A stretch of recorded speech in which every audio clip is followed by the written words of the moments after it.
Assalamualaikum warahmatullahi wabarakatuh. Perkenalkan, nama saya Raffi Isuja Muhaimin dengan nomor BP 2211213080 dari kelas A4. Di sini saya ingin sedikit membahas mengenai sistem pernapasan normal dan juga sistem pernapasan tidak normal yang merupakan penugasan saya dari mata kuliah biomedik. Di sini saya ditemani oleh rekan saya. Perkenalkan, nama saya Rekpadi Pramulia, saya dari Politeknik Negeri Padang. Nah, jadi yang akan kita jelaskan sekarang ini mengenai sistem pernapasan normal dan juga sistem pernapasan tidak normal. Nah, Itu aku kenapa ya? barusan itu Pendi bersin-bersin. Nah, kalau untuk Pendi ketahui, bersin-bersin itu merupakan salah satu gejala dari yang ditimbulkan dari influenza. Influenza? Hmm. Influenza itu apa? Nah, jadi influenza itu suatu penyakit dari sistem pernapasan. Gitu, Pen. Oh, jadi gitu. Sebenarnya sistem pernapasan ini apa sih? Sistem pernapasan. Jadi gini ya, aku jelasin sedikit nih mengenai sistem pernapasan. Yaitu sebuah sistem di dalam tubuh manusia yang bisa disebut juga dengan respirasi. Respirasi. Respirasi itu apa lagi? Respirasi. Jadi ya Pen, respirasi itu merupakan proses pertukaran O2 dengan CO2 yang terjadi di paru-paru, khususnya di alveolus. Di sini ia berfungsi untuk membantu dalam proses metabolisme sel.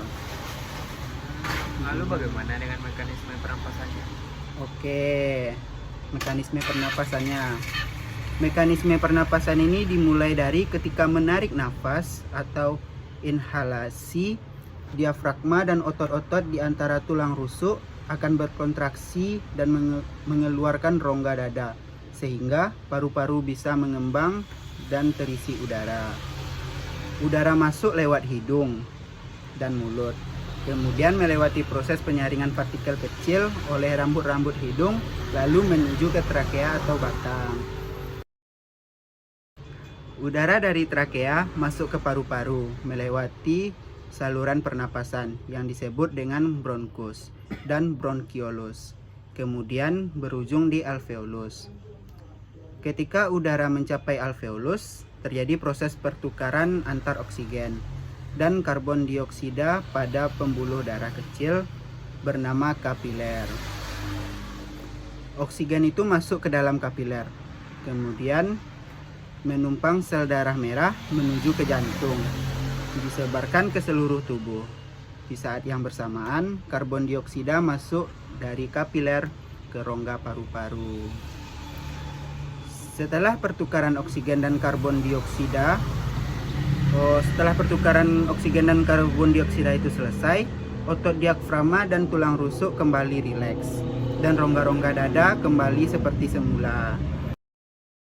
Udara yang mengandung karbon dioksida terdorong oleh alveolus menuju ke bronkiolus, bronkus, trakea hingga keluar melalui hidung. Nah, jadi pernapasan dada itu merupakan pernapasan menggunakan dada dan otot di sekitar tulang rusuk. Nah, pernapasannya itu terbagi dua juga, Pen. Terbagi dua? Apa aja? Ada yang pertama itu tentang inspirasi. Inspirasi itu ketika otot antar tulang rusuk itu berkontraksi. Yang selanjutnya rongga-rongga dadanya itu membesar. Habis itu tekanan udara, rongga dadanya itu mengecil. Paru-paru membesar, lalu udaranya masuk. Nah, yang keduanya ada ekspirasi. Yang pertama, otot antar tulang rusuk itu rileks. Yang kedua, rongga-rongga dadanya itu mengecil. Nah, selanjutnya tekanan udara rongga dadanya itu membesar. Setelah itu paru-parunya kembali mengecil, lalu udara keluar. Nah, pernapasan perut atau diafragma merupakan pernapasan yang menggunakan diafragma dan otot dinding di rongga perut. Di sini terdapat proses inspirasi dan ekspirasi. Inspirasi? dan Mm-mm. ekspirasi. Hmm. Bisa dijelasin inspirasi dan ekspirasi itu apa? Nah, inspirasi itu yang pertama ya Pen, ciri-cirinya itu seperti otot diafragmanya itu berkontraksi. Nah, selanjutnya diafragmanya itu mendatar. Habis itu selanjutnya rongga dadanya itu membesar. Setelah itu tekanan udara rongga dadanya itu mengecil. Paru-parunya membesar, barulah udaranya masuk. Nah, selanjutnya Ekspirasi kayak apa? nah, ekspirasi itu yang pertama otot diafragmanya itu rileks. Nah, selanjutnya diafragmanya itu melengkung. Rongga dadanya mengecil, tekanan udara rongga dadanya itu membesar. Nah, barulah paru-parunya itu mengecil, lalu udaranya keluar. Gitu loh. Oh, gitu ya Suja. Mm. Terus maksud dari pernapasan normal dan tidak normal itu kayak apa ya? Nah, jadi pernapasan pada manusia itu tidak selalu normal. Gitu loh, Pen. Oh, jadi penasaran. Yang dapat dikatakan normal itu seperti apa sih? Nah, jadi pernapasan normal itu ketika ada manusia dewasa memiliki pernapasan dengan frekuensi antara 12 sampai dengan 20 kali per menit dalam masa santai. Masa santai? Mhm. Maksudnya kayak gimana? Nah, jadi yang dimaksud dengan masa santai di sini itu tidak melakukan kegiatan yang berat seperti sedang duduk, tidur, dan lain-lain.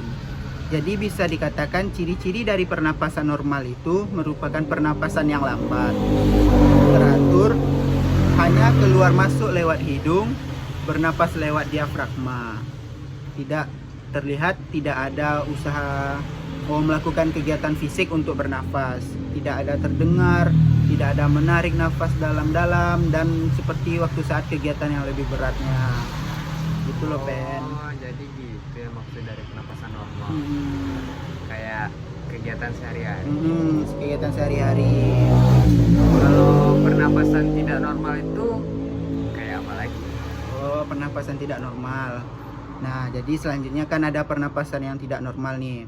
Jadi pernapasan tidak normal itu ketika manusia dalam masa santai dia memiliki frekuensi bernapas kurang dari 12 atau lebih dari 25 kali per menit. Jadi pada umumnya pernapasan itu tidak normal. Ini sering terjadi di kegiatan-kegiatan sehari-hari, ditandai dengan bernapas melalui mulut, menguap, bangun dengan mulut kering, dan lain-lainnya. Banyak itu contohnya seperti waktu kita melakukan jogging atau aktivitas berat lainnya gitu. Oh, berarti yang bersin-bersin tadi itu merupakan salah satu penyakit sistem pernapasan ya. Terus influenza ini datangnya dari mana sih? Nah, influenza itu disebabkan oleh virus dan mudah menular. Penularannya itu bisa melalui kontak langsung atau cairan seperti batuk atau bersin-bersin seperti barusan. Nah, saat flu, hidung itu dipenuhi oleh lendir sehingga mengganggu sistem pernapasan Pendi tadi. Oh, maaf ya tadi udah arah ke kamu. Gejala penyakit yang ditimbulkan influenza apa aja? Nah, ada banyak nih macam-macam gejalanya seperti demam, batuk, pilek, nyeri kepala, pegal linu, lemah letih lesu. Terus influenza ini juga harus diwaspadai loh. Hah? Kenapa? Nah, influenza ini harus diwaspadai karena sangat mudah untuk menular. Terus influenza ini virusnya juga gampang banget bermutasi. Terus ini misalnya amit-amit nih ya, kita kena virus ini. Ntar banyak banget nih orang yang rugi dari diri kita. Yang pertama itu biaya pengobatannya lebih tinggi. Terus aktivitas kita yang akan kita lakukan itu juga jadi terbatas, lebih mengganggu gitu loh. Nah, lebih baik kita itu mencegah daripada mengobati. Jadi influenza ini penyakitnya agak susah, mahal gitu. Ya, agak mahal gitu untuk pengobatannya. Bagaimana dong cara kita mencegahnya? Nah, cara pencegahan dari penyakit ini yang bisa Pendi lakukan nih. Yang pertama itu Pendi bisa mencuci tangan dengan sabun dan air mengalir. Jika tidak bisa menemukan air mengalir atau sabun, gunakan hand sanitizer berbahan alkohol. Nah, selanjutnya Pendi juga bisa mencuci tangan sebelum atau sesudah makan. Sebelum makan Pendi cuci tangan dulu, sesudah makan Pendi juga mencuci tangan. Selanjutnya hindari menyentuh hidung, mulut, dan mata dengan tangan yang belum dibersihkan. Nah, selanjutnya meningkatkan sistem imun tubuh dengan makan makanan bergizi, seimbang, cukup minum, olahraga teratur, tidurnya pun cukup, dan juga hindari stres. Waduh, aku kalau minum itu agak kurang. Nah, itu harus Pendi perhatikan. Selanjutnya pastikan sirkulasi udara di rumah baik dan cukup terpapar sinar matahari pagi. Seperti ini, banyak ventilasi. Nah, selanjutnya hindari kontak yang secara langsung dengan para penderita flu. Gunakan masker ketika sakit atau berpergian. Selanjutnya lakukan vaksin flu sesuai dengan anjuran. Terus yang paling penting tuh kalau misalnya bersin atau batuk, langsung tutup mulut atau lap pakai tisu biar kita tuh nggak menularkan penyakit atau virus dari diri kita kepada orang lain gitu loh. Nah, jadi lebih kurang seperti itulah Pen mengenai sistem pernapasan normal dan juga sistem pernapasan tidak normal. Kalau sistem pernapasan normal tadi mungkin dalam kegiatan fisik sehari-hari yang itu kegiatannya tidak berat seperti aktivitas-aktivitas yang masih kegiatan normal. Tapi kalau Pendi sudah olahraga seperti jogging, main bola atau kegiatan lainnya, berlari-lari mungkin, itu akan terjadi sistem pernapasan yang tidak normal dan juga bisa disebabkan oleh virus-virus yang nanti akan menyerang sistem imun tubuh dan juga akan mengganggu sistem pernapasan seperti flu barusan gitu loh. Oh gitu ya, Jan. Gitu.